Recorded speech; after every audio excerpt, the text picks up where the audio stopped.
Hello and welcome to Cinema of Meaning, the podcast from myself, Thomas Flight, and my fellow video essayist, Tom Vanderlinden, that explores the depths of what cinema has to offer. I want to plug the Patreon real quick here at the beginning. Our Patreon is a way you can support our podcast and join our community of listeners. Go to patreon.com/cinema of meaning or check out the link in the description below to find out how you can support our podcast and get access to a community Discord and find out about upcoming episodes. This week, we're talking about Triangle of Sadness from director Ruben Östlund. This is a movie that I got to see at the Cannes Film Festival at the beginning of this year. It ended up winning the Cannes Film Festival. I really enjoyed it then and was excited for it to come out. I got to see it again more recently, and Tom also got to check it out. I find it to be a really funny film as just like on a basic level, but there's a lot of satire and social commentary, and I think it's trying to say or do some interesting things. So I'm interested to hear about your thoughts if you liked it, and then also just discuss maybe what this movie is trying to say and if it's even accomplishing that or if it's doing commentary well or what that means. So get into some of those things. Mm-hmm. Yeah, I didn't get to see it until last week. But yeah, I really enjoyed it. Like my first impression was it's a very funny movie. As you said, there's clear like satires going on, but it's all, especially because the story is divided in these multiple parts. And I felt like, especially the middle part, the section on the boat, there's just a beautiful sense of chaos going on. Just escalates and escalates. And I enjoyed it a lot. Up until that point, I have mixed feelings about the final section. I think I have a sense of what it was trying to say, but then again, It also leaves a lot of stuff open to interpretation. Like maybe, in my opinion, maybe a little bit too much. I'm fine with ambiguous endings, but I struggle with endings that leave it so open that there's so many different interpretations that I'm kind of struggling to find like a clear anchor or some kind of solid point to hold on to as I'm trying to make sense of it. It kind of feels like with endings like that the filmmaker either has a very clear interpretation in his mind that he's deliberately obscuring for the audience, or he doesn't really know himself where it's going to go and therefore kind of just lets the audience figure it out. But that's skipping ahead way too much. But yeah, I agree with you. There's a lot of commentaries here that are worth talking about, not just the commentaries themselves, but also how they are used in the story or how they are integrated into the story, which is something that I always really enjoy, and especially when it's done well, can be quite enlightening, and it's a good way to touch on like a variety of complicated and even like sensitive issues without making the whole thing feel too heavy-handed and keeping it kind of light and funny. And yeah, I think he does a good job of exploring some of these things without getting too self-serious. Like, it's a very on-the-nose movie. It's not trying to be like too cool in a sense. I think it knows what it's saying and it just kind of puts it out there in whatever way. But it's not like it lacks any kind of subtlety. There are moments that are extremely unsubtle and very direct, but underneath that, there's also, I think, more complicated things that it's doing subtextually. So yeah, I appreciate that. About it. But to what you were saying about the ending, we won't get into spoilers for that yet, but I kind of agree that, there's these 3 chapters and the way the film is structured kind of does it a disservice, where the center chapter, the middle one, is kind of the best and the most entertaining. And in a weird way, I don't know if this is intentional, but the movie really has like a triangular structure where it's like, starts out kind of chill and mild, and then like skyrockets in intensity and peaks and kind of hits a climax towards the middle and then sort of levels back out towards the end. And the result of that is by the end, you just kind of are left feeling like, oh, okay.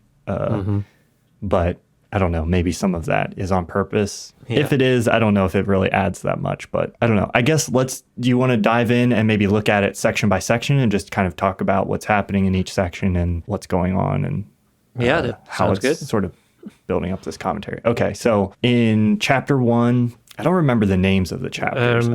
I think chapter 1 was just called Carl and Yaya. And Yaya, yes. Okay. Chapter 1, we meet kind of our main characters that are going to guide us through this film. And it's a young couple. Both of them are models. We meet Carl. He's a model. She's an influencer. We meet Carl casting for some kind of modeling gig. And there's this pretty funny sequence where they are telling the models to do an expensive brand face where they all look kind of mean and dour and have these very unobtainable, hard to get. Yes. Exclusive. Yes. And then they are being a cheap brand where they're fun and bubbly and kind of happy, which is funny, but also extremely true. And it just kind of, there's this little section where it's just kind of sending up the fashion industry in general and modeling and kind of making fun of that and like how it's sort of the like progressive elements of the fashion industry, the environmentalism and all of that kind of stuff is just being played as marketing essentially. But the other interesting thing that I think happens when we're setting up Carl is it's kind of portraying how the male models are being objectified, which I think is an interesting way to start out the film, because then when we meet Yaya, Carl's girlfriend, they're eating together at a restaurant, and the first sort of scenario that the movie establishes is sort of this commentary on gender roles, but one that is sort of flipping the like traditional, I don't know, it's playing with the dynamic a little bit.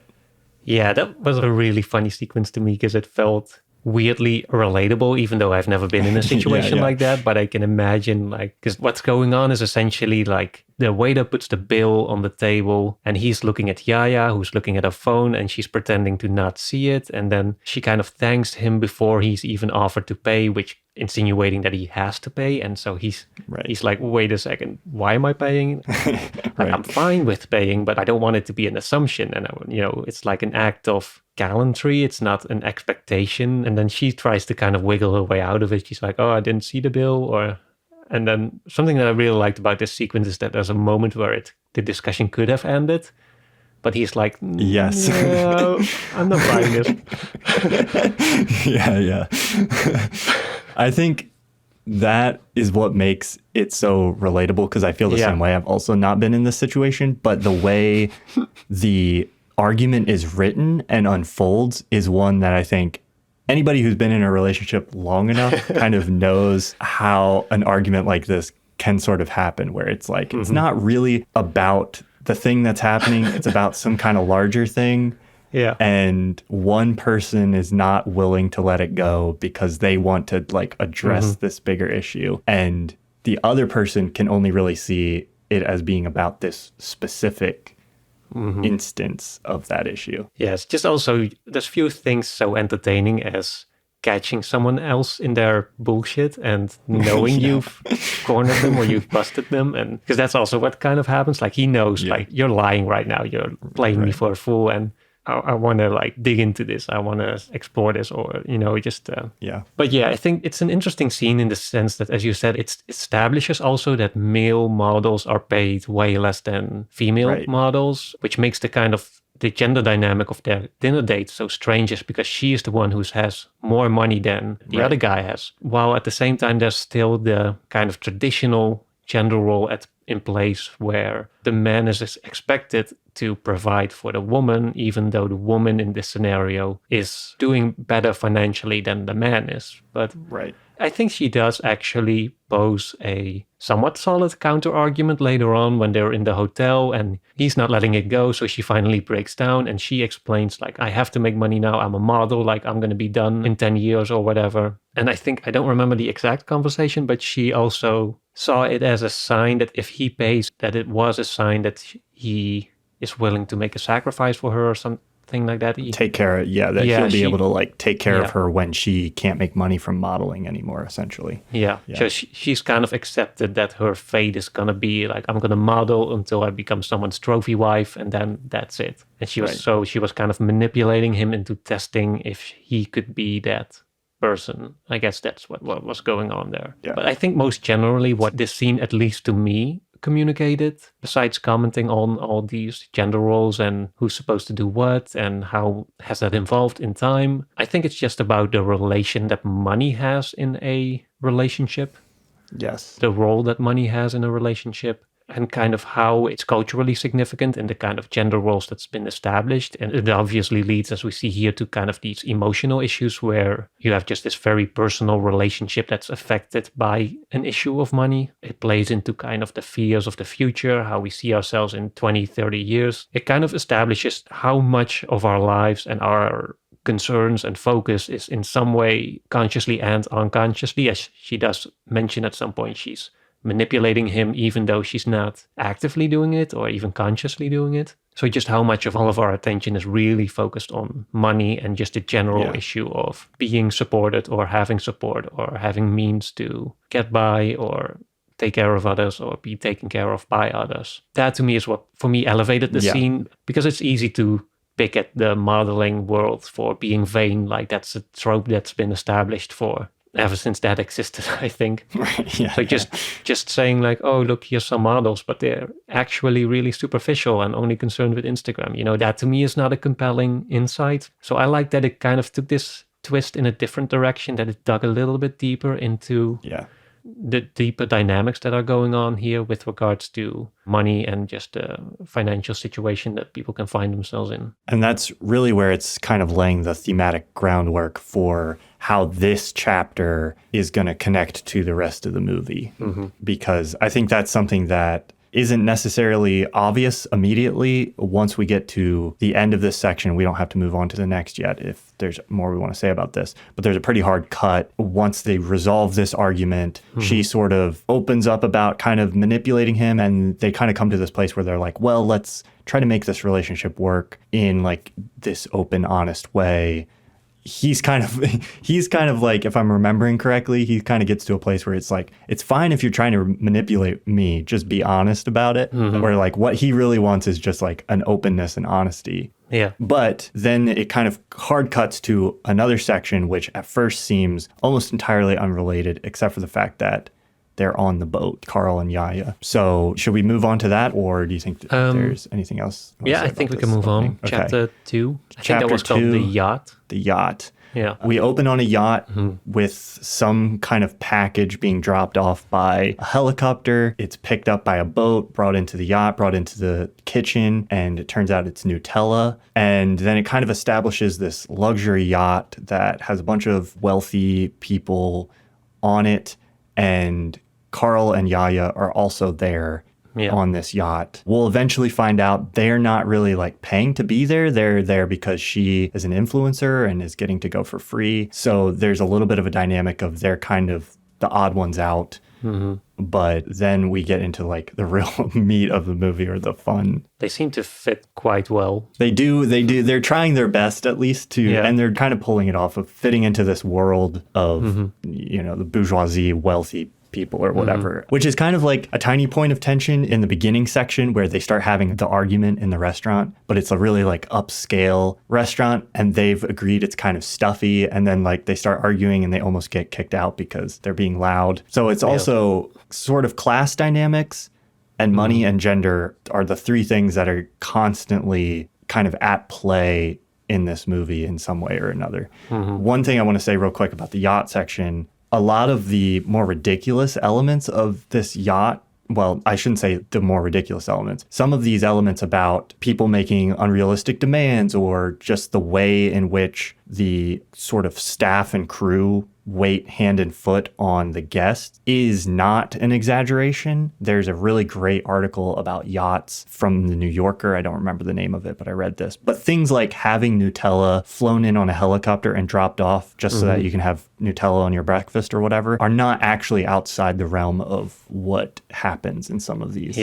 These scenarios. It's over the top, but at the same time, a lot of it is very imaginable and in some ways relatable. It's probably relatable if you've been on the other end of it. You know, I'm guessing not a lot of people relate to being among the top 1% billionaires, but a lot of the people do relate to having at one point had a service job in which they had to deal with people who were either in that category or really wanted to be there and acted like they were.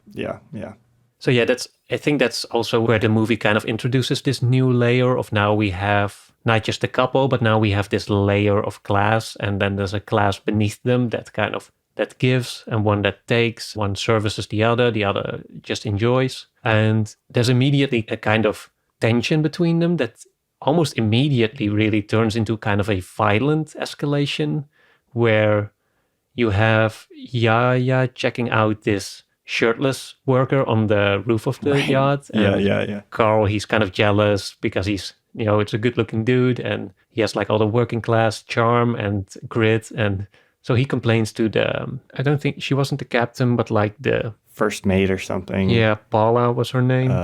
Yeah. I'm not sure.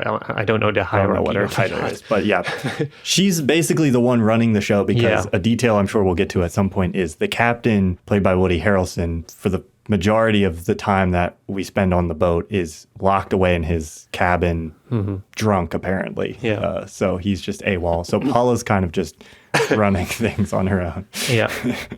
So anyways, Carl complains to Paula about him being shirtless and she immediately fires the guy and Carl is kind of like taken aback by, oh shit, like that wasn't my intention. He kind of realizes that the kind of power he wields in that kind of class division, that he's kind of shaken by it even, but not enough to really make a point of it. Or to do something about it, which I think is also very telling about his character. He's someone who kind of stands by and waits and sees and doesn't really do a lot. It's not really the kind of guy to stand up in a difficult situation. Yeah. Especially if he stands to lose something, but yeah. He's willing to exercise his privilege, but he's not willing to kind of examine like the consequences of that, or he's not super aware of the situation or the dynamic. That scene is really funny to me just because the thing I love about Ruben Östlund in how he makes these films is often the funniest element of the scene is not necessarily a line or a punchline or a joke, but just a little detail, like when there's like flies buzzing around in that scene a lot. But when Carl goes down into the deck to find Paula, he's walking around in like swim trunks and flip-flops and is shirtless while he's complaining about this crew member being shirtless. And then they start having this conversation about engagement rings. And he's like standing there looking at engagement rings, shirtless this entire time. And it's just like the staging of the whole thing.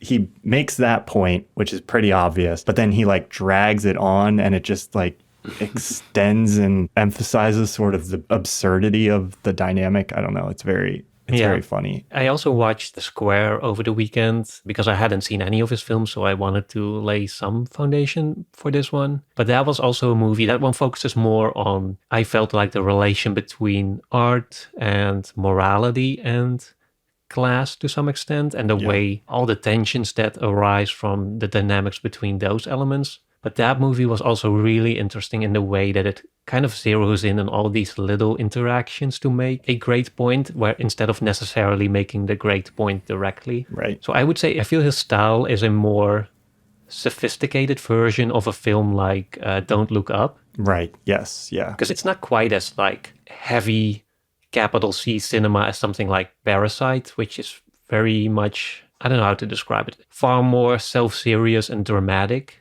movie, even though that one also does have its own sense of humor. Yeah, there's comedic elements, but it's not a comedy, so to speak. You know? Yeah, and so I felt like Östlund is really, of the two films that I've seen of his, he does feel like he has developed a particular style that I'm interested to see more of, and that I feel is very effective at balancing different tonalities while also kind of zeroing in on these little absurdities and these little details that end up accumulating into a greater point that would otherwise feel kind of platonic. Or is platonic the right word?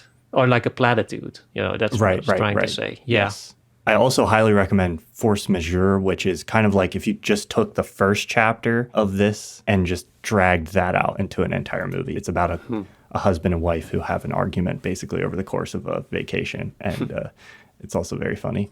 But anyway, movie at hand is this one. And so, we're introduced also to a bunch of the wealthy characters on the yacht. There's like a Russian oligarch who, in his words, literally sells shit. He's in the fertilizer business. There's a wealthy single guy who, as far as I can tell, basically is supposed to represent Notch. I think he's Swedish game developer. Oh, I don't know who that Who is. developed Minecraft and sold it to Microsoft for a huge amount of money. And based on all the stories I've heard, basically has done nothing since then and just like throws parties and lives kind of like a sad Great Gatsby kind of life in Los Angeles now. But the character, he literally like says he sells code and he looks almost exactly like Notch. So I think it's a reference to him. Oh, yeah, he does look like him. He's just someone who accidentally fell into a giant pot of wealth and yes, isn't sure what to do with it. What to do with it. Except celebrate. Except celebrate. And try to get laid. Yeah. But it's like he doesn't even really...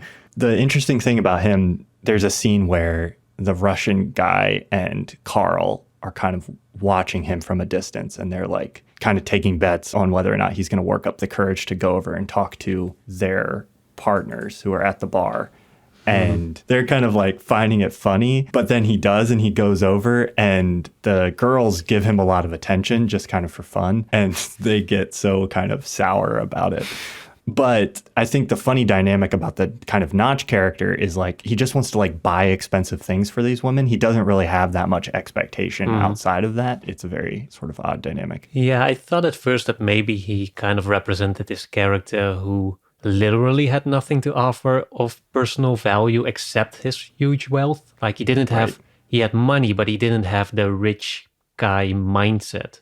You know, he didn't come across as this sly yet genius entrepreneur or someone who kind of worked their way up from the ground or inherited wealth or, you know, whatever usual direction there is to that kind of wealth. It felt like he kind of just cheated his way into it. And so he literally is a kind of imposter to some extent. But it's interesting that because then his money becomes the only interesting point of interaction that he has with the other characters on that boat, because, you know, otherwise he would just not be noticed, especially by ladies like that who are used to dealing with more of those, so to say, high-class men. Yeah. But it felt like they actually ended up having kind of fun with him, because at first because the way they set it up, as you said it, we have the men looking at him, they're kind of expecting him to fail. And so as the audience, like I was also expecting him to go up to the ladies and say something really awkward or offensive to them or something like creepy. But he just asks them for a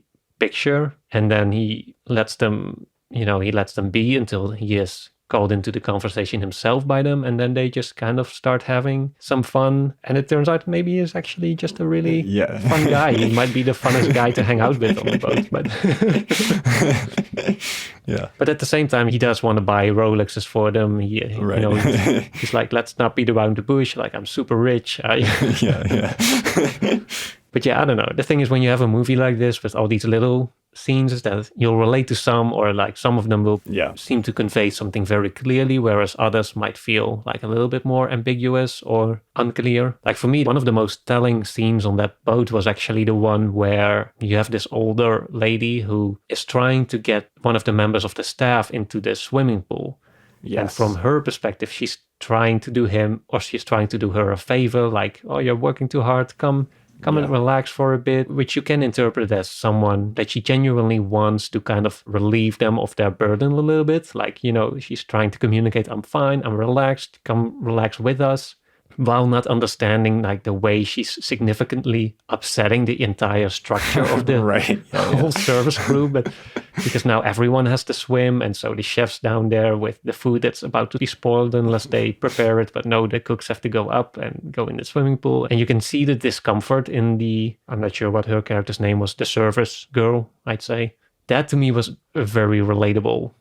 Even though, again, I've not been in a literal situation like that, but you can really feel that tension. You can really feel the disconnect between the service class in that situation and the upper class in that situation. Even though the one is trying to do a favor to the other, they're still not perceiving that they're actually causing harm and putting them in a really awkward place, and just generally making things worse for them instead of offering them like a relief or a helping hand. I also really like that sequence right at the beginning of that scene. She's telling this crew member to stop working basically and like relax, but they're not allowed to say no. And so she's like she's Customer's caught king. Yeah. into this perfect catch-22 scenario where she's being commanded by one of the guests to do the one thing she can't do, which is not work. Like a dividing by zero. Yes, yeah, it doesn't work. That whole sequence and like everybody going for a swim bit and then it just being not at all this fun thing, but just kind of, I haven't been in that scenario with, you know, like a guest or someone where they're making a demand of me, but it fits very well into something I have experienced, which is the idea of like corporate fun, where if you work for a big company or something, they'll be like, we've got this mandated. It happens in Severance where it's like, you know, you've got like pizza party or whatever it is, waffle party. That's what it is in Severance. And it's like the person or entity in the position of power kind of almost recognizes this like imbalance and tries to compensate for that, but it doesn't work because now you're just being forced at, you know, knife point into having fun, and that's not what makes things fun. It reminds me a little bit of when I was a bit younger, like my parents and I and my sister, a couple of times we went to Egypt to stay at like these resorts, these all-inclusive resorts in the desert. You know, something like a lot of people in the Netherlands, some of them in the wintertime, it's cold here. So in the wintertime, they'll go for a week to like an all-inclusive resort in either like southern Turkey or Egypt, someplace that's warm. They kind of offer this luxury experience, even though it's quite cheap. It's kind of the luxury for working class people. Yeah. Even then, I thought it was interesting to see the kind of dynamics that you have at a resort like that, because it's also, you have, like in this movie, you have us in this case as the kind of class that's being taken care of. And then there's a lot of service people working hard, like to maintain that sense of comfort and sense of enjoyment. But there's also, you see it a lot, like luckily my parents didn't do that, but I saw like, especially in the evening, there's a lot of people that kind of get drunk, they start to have party, but then they start to pressure also like the staff members and the, you know, you have animation people there and they kind of start to pressure them like, come and take a drink with us, just relax. And so that's what this movie reminded, and that scene in particular reminded me of, is just the way that, and it happens so quickly because these are not like the 1%, these are working class people that have some money at the end of the year and they can afford a little trip like this and pretend to be rich for a little bit or pretend to be in this upper class for a bit. But even then, it's interesting to see how quickly they assume that role and develop that relation with the people beneath them, because it's very quickly they also see that a lot of the service people, they try to make personal connections to some extent, mostly for tips or for whatever. But I thought it was interesting to see how easily the people there, they take advantage of that. Like they connect with some of the service members, but then almost immediately they make him like their little service boy. Like they kind of lose all shame in asking for more or letting them do this or asking them to do that, even if it's beyond or outside of what they are actually supposed to offer you. So yeah, that to me was the most telling aspect about this movie in many ways, is just how quickly that dynamic can arise. You know, in this movie, we see it's between service people and the ultra wealthy, but it's something that I think that happens far more easily and far more often than you would see as if you only have this movie to go on. But yeah, the other dynamic that I really find interesting about how he sets up things on the boat is it's not just two sort of stratifications. You have the wealthiest people at the top. You have Carl and Yaya, who are kind of in that position, but sort of newbies to it or a little bit out of place. They're kind of, you know, maybe stuck in between. Then you have the crew members, and they are obviously below the wealthy guests, but they are all kind of white Europeans. And below that, you have the kitchen guys, the cleaning ladies, the engine people, and they're sort of in the background. They aren't even seen. And this is where a lot of the people of color are, or like immigrant workers are. And that in the movie is just a reflection of how it is a lot of times in these kind of situations. But that's set up in this section a little bit in the background. He doesn't call too much attention to it, but it kind of lays the groundwork for the final chapter, which I think we can start getting into. But first we should touch on kind of the big explosive ending to the yacht section. Yeah, that's also where the captain comes out or finally comes into the scene. We don't see him until quite late. But he's also a really interesting character, I thought. He immediately gets in this kind of frenemy relation with the Russian capitalist.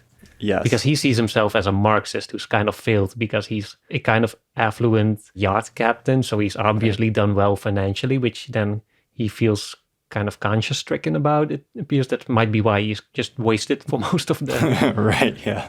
most of the trip.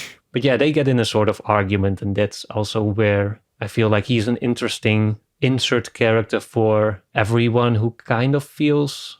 There's a lot of people who have like anti-capitalist sentiments while still living in a capitalist society. And even like the more fervent like Marxists and even the communists, they still live in a capitalist context, and they don't know, most of them, at least here in the West, they don't know what it's even like to live in there, what they would see as the more ideal society. So that to me was an interesting tension that was kind of embodied by his character, that a lot of those people, including like even I myself, like I think we all have to some extent our reservations or, you know, our criticisms of the world we live in, and then we kind of feel morally troubled, I would say, about, or conflicted about still having to live in a world that's not as we would like it to be. But yeah, I thought he was a kind of interesting character to embody that without him being like just a more stereotypical hypocrite, which we've also seen plenty of already. Yeah.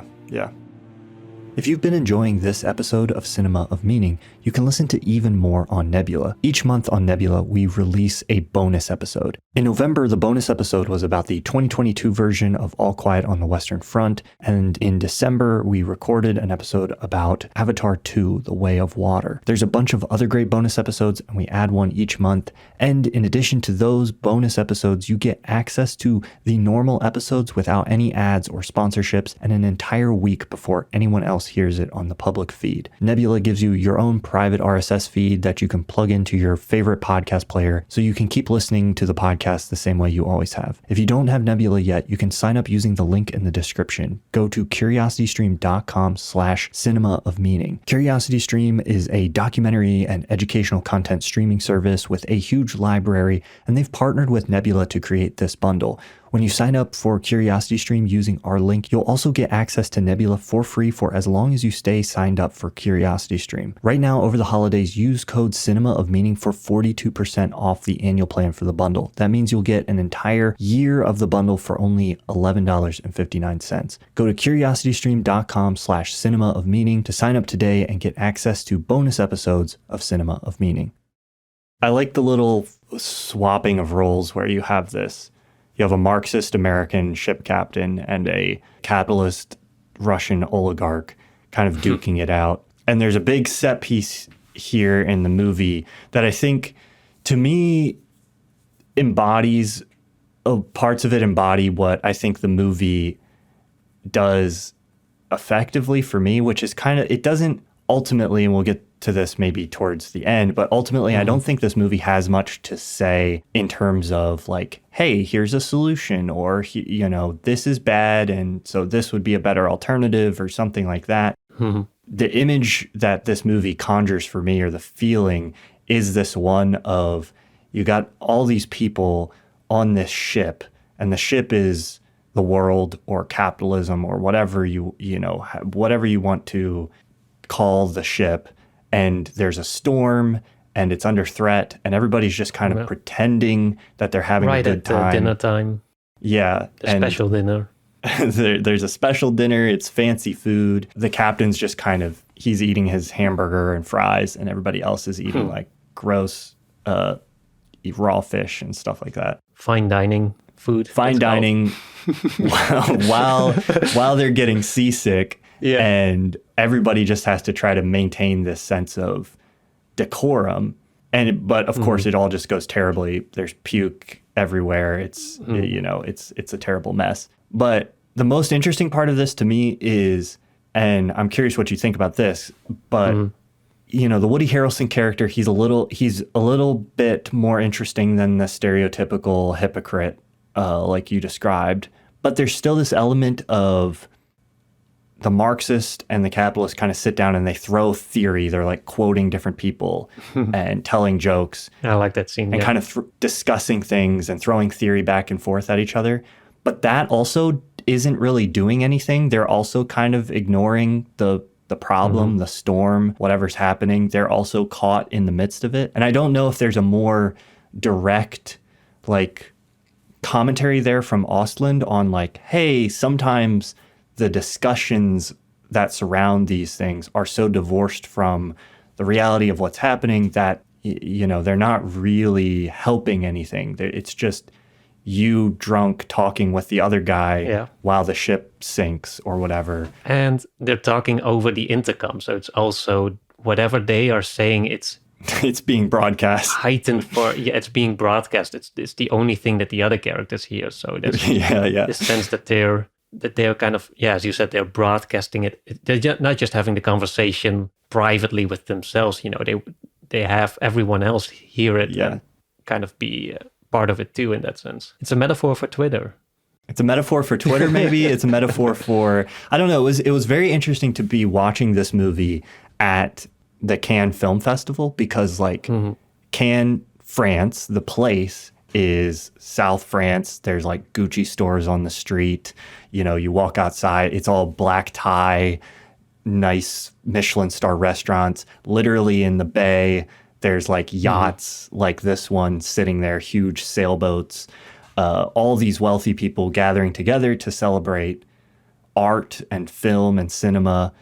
And class distinction is a very like this kind of class stratification is very tangible, like when you're at the Cannes Film Festival, because there's like, you know, there's like service members, there's wealthy people who are coming in on cars, there's like the people who are staying in the really nice hotels and basically get escorted in, and then there's the people who are like lining up outside the red carpet, like just trying to look over somebody else's shoulder to catch the tiniest glimpse of, like, you know, a famous actor or something. And in the midst of this very like opulent environment, you have a lot of movies that are essentially like, hey, you know, things are bad. Capitalism, you know, it's like the kind of films that play at Cannes are often very socially aware, often, you know, trying to discuss important issues. And I don't think that's bad. I don't have a problem with that. I think that's great. I think cinema should do that. But there's a weird tension you feel in that kind of environment. And then so to watch a movie like this in that environment is also kind of embodies that feeling a little bit of, you know, to what extent is this just people, you know, shouting into an intercom while, you know, a storm rages against the ship or whatever. I don't get the feeling the movie is trying to undercut itself in that scene, really. I guess there's an interpretation to be made about the storm is climate change and we're all in the same boat at the end of the day, literally in this movie. But, you know, that feels so on the nose that it's... I'm not sure I even want to, like, go there. I don't think it's too on the nose for what the movie is trying to convey. There's literally a moment where Woody Harrelson's character kind of like looks into the camera and gives this little scream. I don't remember exactly what he says at this point. It's been slightly too long since I saw it. But he kind of does a little bit what feels to me like preaches to the audience. It like feels like the most on the nose moment in the film. I don't think that undercuts the movie as a whole. I think it's doing a lot of it, but it is, I think, definitely teeters almost into that territory of being like, hey, I'm trying to communicate a message to you. Yeah. But maybe the irony of that is just part of the joke. I don't know. Yeah, I'm not sure. For me, I tend to have mixed feelings about that. And this is, I guess, a more general point about movies like these is that you can create this or end up in this situation where you have a movie that's really critical and really poignant in pointing out like certain wrongs in a society, but then the audience that watches it goes out and sort of validated maybe like, oh, I thought this was wrong too, and this movie shows exactly that. But then instead of really having it be this genuine call to action, it becomes more of a thing where watching that movie has been a perceived moral accomplishment in its own right, where you Right. already feel like you've done your part by having seen the movie and thinking the same things that the movie does. Which, Right. Yeah. that's a situation that comes up with every now and then with a movie like this, and which is a really interesting topic to explore. I think just the way that movie really motivate, or really can help to motivate action, or whether they also can maybe be a tool to kind of subdue.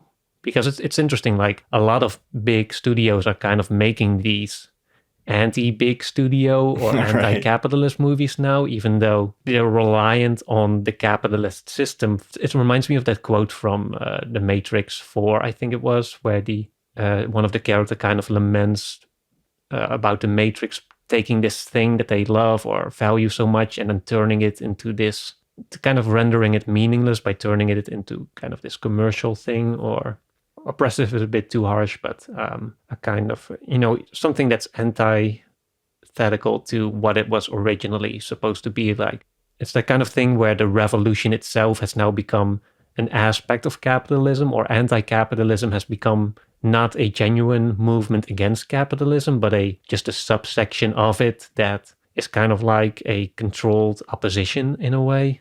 Yeah. Without genuinely threatening capitalism. But yeah, that might be that's a discussion that goes way beyond this movie. Yes. Yeah. This movie itself. My takeaway, because I agree, I think that's a fascinating discussion that I don't know the answer to, but that is worth, I think, exploring, and that also, I agree, goes beyond the scope of this and applies in a very complicated way to a lot of things. I think for me, at the end of the day, what this movie gets at is what you're describing, that tension, is kind of a terrifying, like, ironic sort of situation to find yourself in if you are skeptical of capitalism and you're like, hey, how can we critique this? How can we try to fix this situation or advocate for something else? And you realize sort of the situation you're in. It can be this kind of very almost like impossible feeling situation.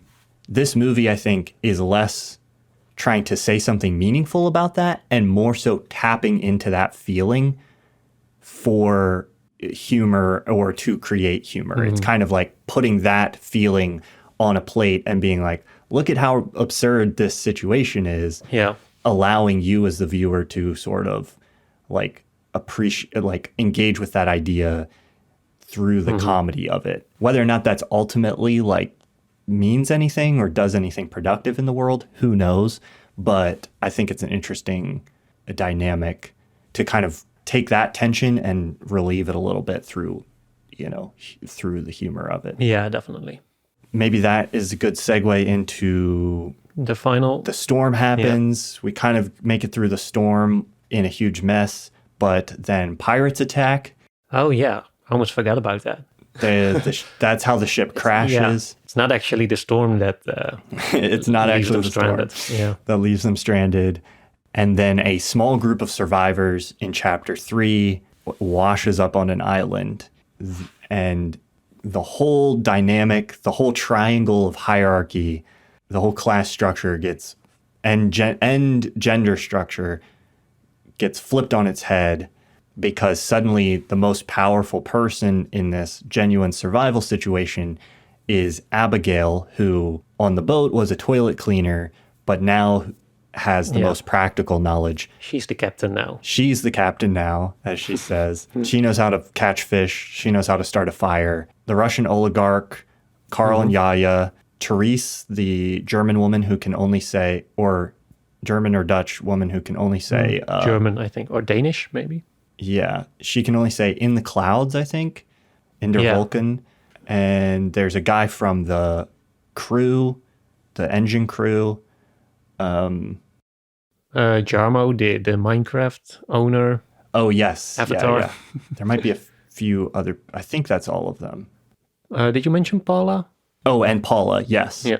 Because that's the funny thing is, at first, Paula is trying to maintain her authority, but she very quickly gets undercut and kind of put in her place by Abigail, who knows how to do things and Paula doesn't. Yeah. She still at first lives in this illusion, like the same dynamic on the boat is still existing here, Right. even though everything's clearly, the boat's completely Yes. gone. Yeah. And she still feels that responsibility to take care of the guests, even though now they're just all survivors on this island, deserted or not deserted. Spoiler alert, it's not deserted. Right. It's clearly filmed in the Mediterranean.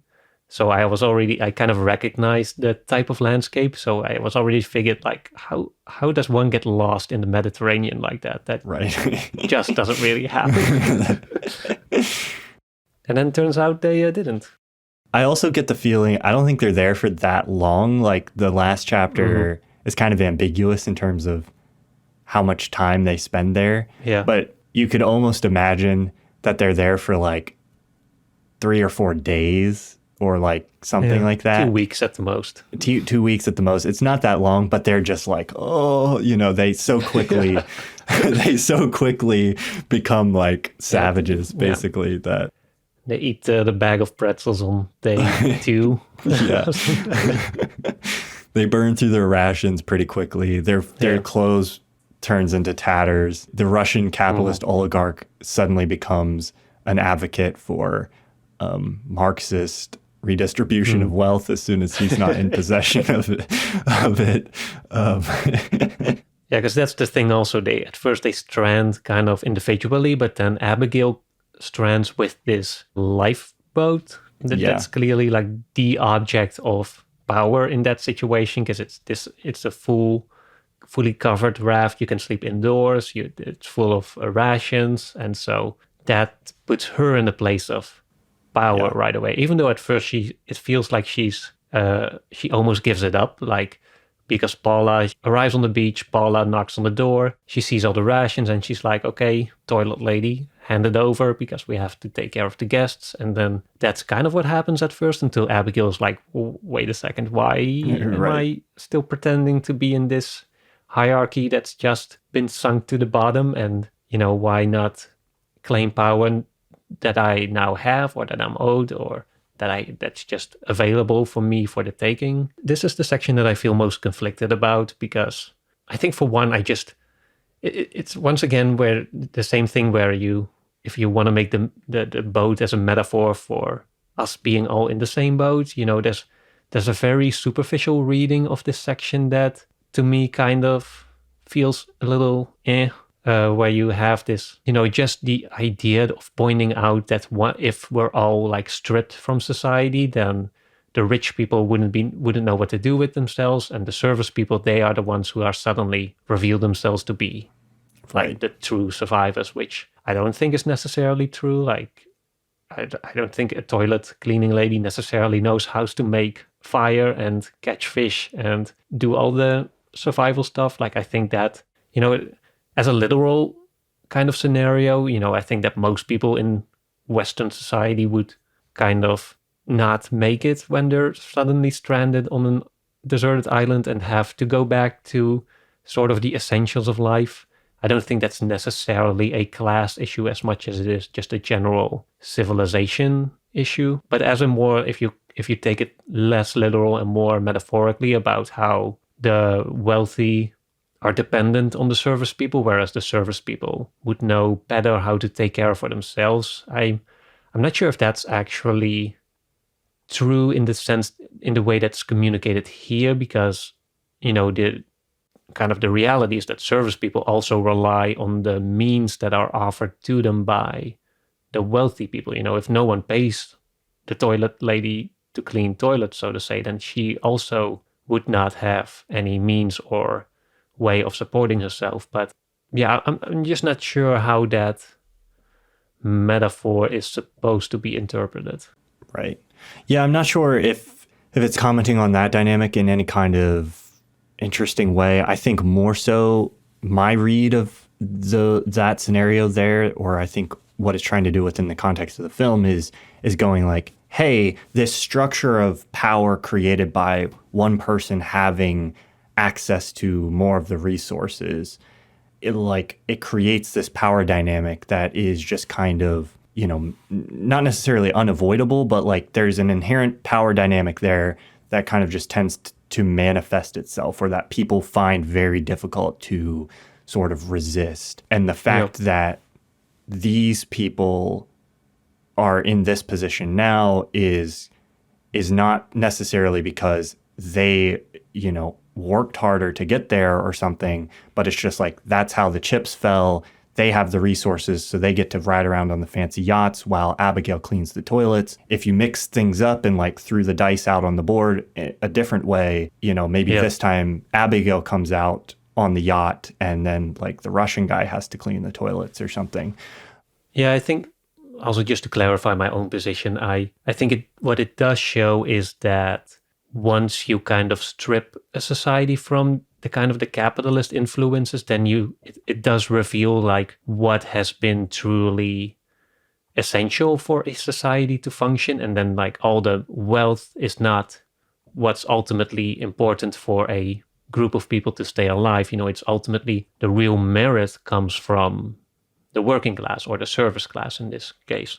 So yeah, in that sense, it's not really, in our society, they are equally dependent on each other. But as this movie or this sequence shows, it's not how that's supposed to be, because that's in a kind of more natural situation. One of those would be rendered useless, whereas the other one would still have valuable traits, or which should be therefore deemed more valuable in the society that we live in now, where it is not. Yeah, if that makes sense. Yeah. I think ultimately too, what the main thing about this section is, like, besides whatever he's maybe commenting on, is it's just funny to kind of see this dynamic play out with the tables turned. And so it's entertaining to see Abigail kind of like grabbing, and it's like, it's played up in a sort of absurdist comedic way, especially once we get to sort of the flipping of the gender dynamic, where what's set up at the beginning kind of comes back into play.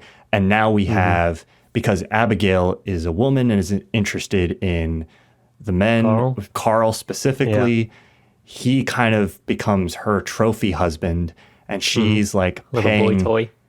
She's paying him in pretzels, and he's passing those pretzels over to Yaya.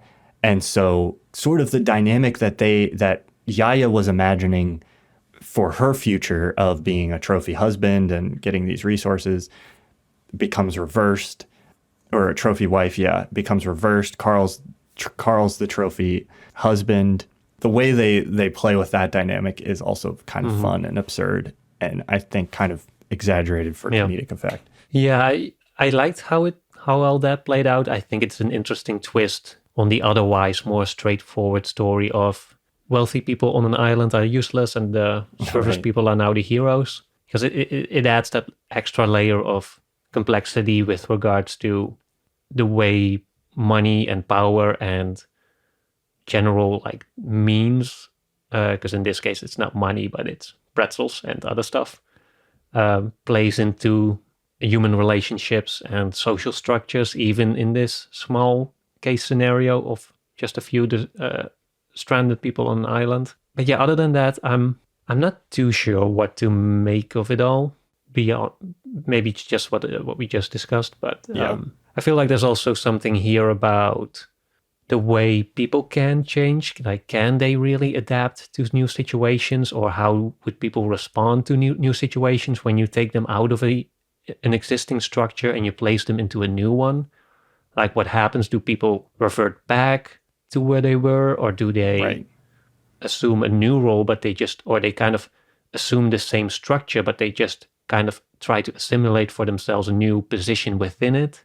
I feel like there's also a lot of that going on, like seeing how people shuffle around when a new structure collapses for a new one, and if that really genuinely changes the structure, or that it just stays the same with different people in different positions. But yeah, I guess that's also for a lot of the individual characters a personal matter, like which characters kind of fall back into a same position, whereas others take on a new one or try to be someone else. Like Abigail, I think most prominently, probably. I think inevitably our conversation here will kind of fizzle because to me, this is the weakest part of the movie where it just sort of, it's set up all these dominoes, and instead of all of them kind of falling down in a very satisfying line at the end, they all just kind of like collapse in different directions, and some of them stay standing, and it just sort of like comes to a close. And I don't, I'm not left with like this profound sense of like, oh wow, that all came together to mean something really interesting. It's more like that was a wild ride and funny, and now it's over. And now we go through the elevator door back into our, resort life of, whatever. Yeah. It's kind of like a roller coaster where you have the exciting part, and then there's the part where you have to kind of slowly drive ride back to around the station. Yeah. But yeah, so just to recap the ending, there's Yaya and Abigail. They go on a hike over the mountain to see what's there. And as that's happening, back at the camp, we see the German or Danish or... I'm pretty sure she's German, yeah. German. In the Woken is German, but yeah.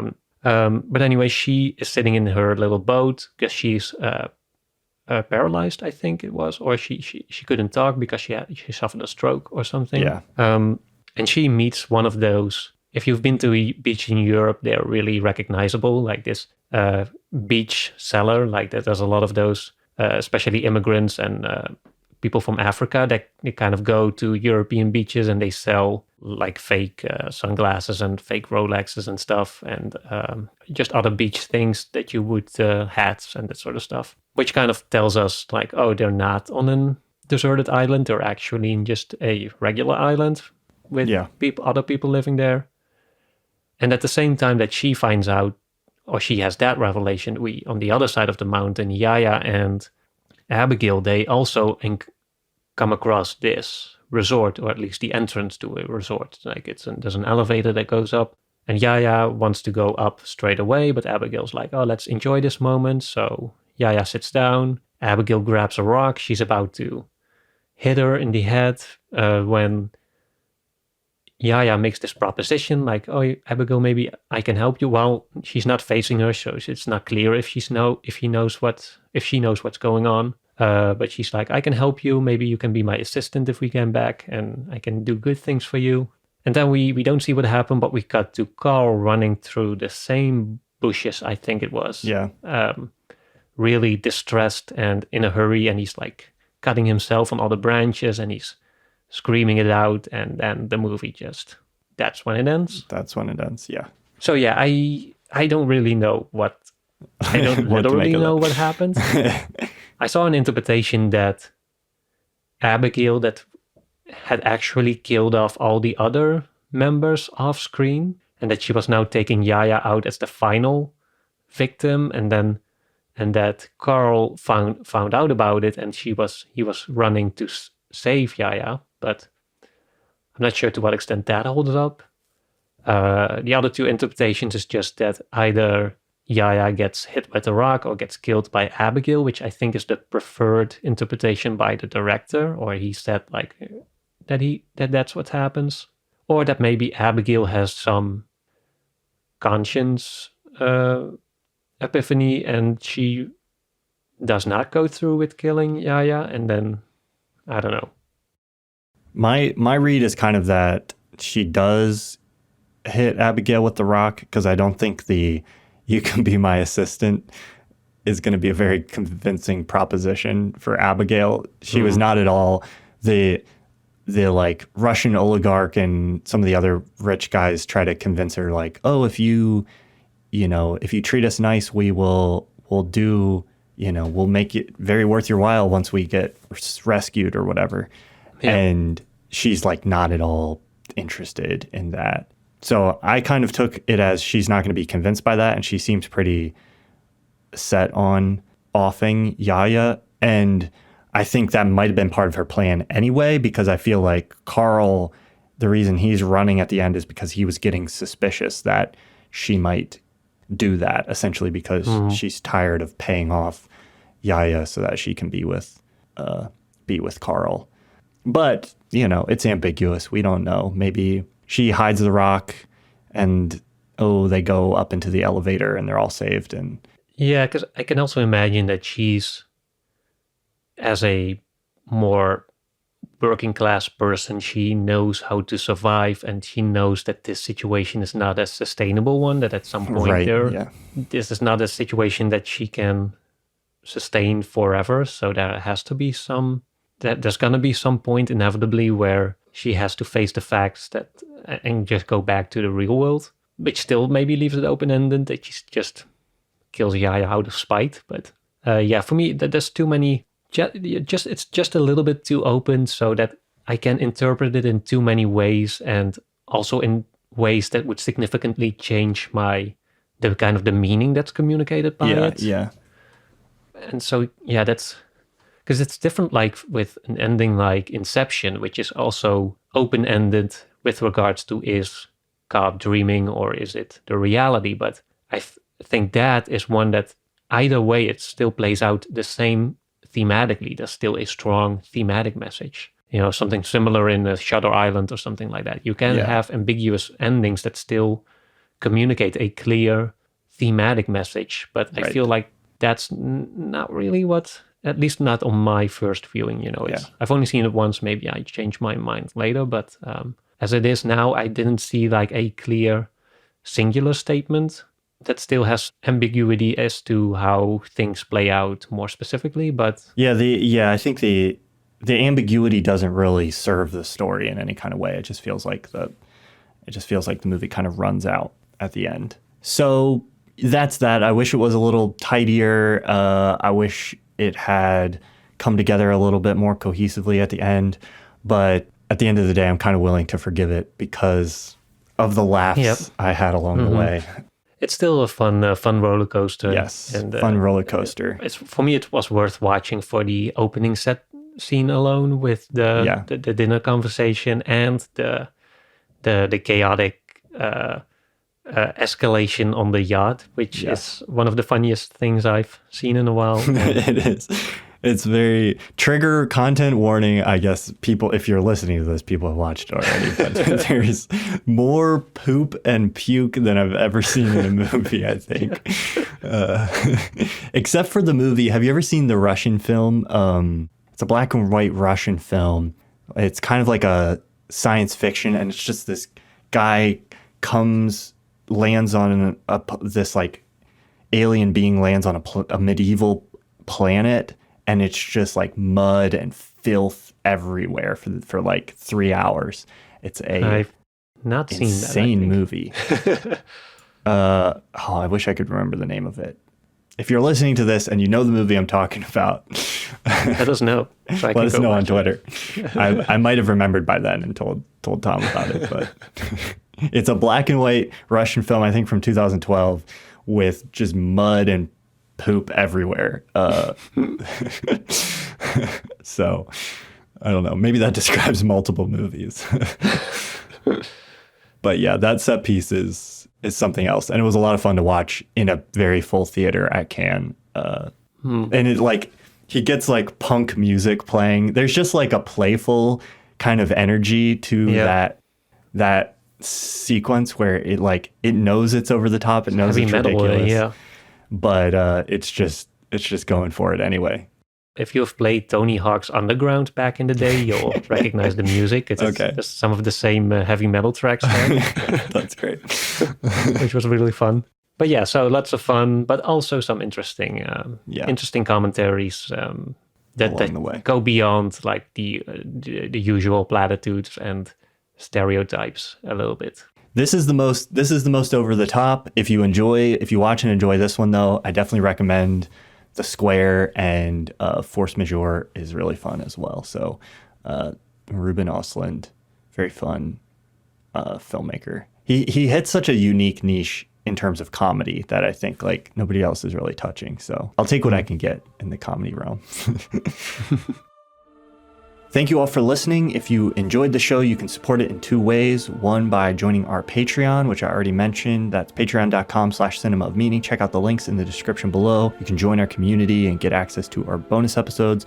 You can also get access to our bonus episodes when you listen on Nebula. When you listen on Nebula, in addition to getting access to the bonus episodes, you also get all of our regular episodes an entire week early and without any ads or sponsors on them. In the bonus episodes, we've talked about a bunch of films: 1917, 2001: A Space Odyssey, Drive, Alien Covenant. There's a whole catalog there. It's growing every month. Right now, the best way to get access to Nebula, if you don't have it, is by signing up for the Curiosity Stream Plus Nebula bundle, and you can do that by using the link in the description.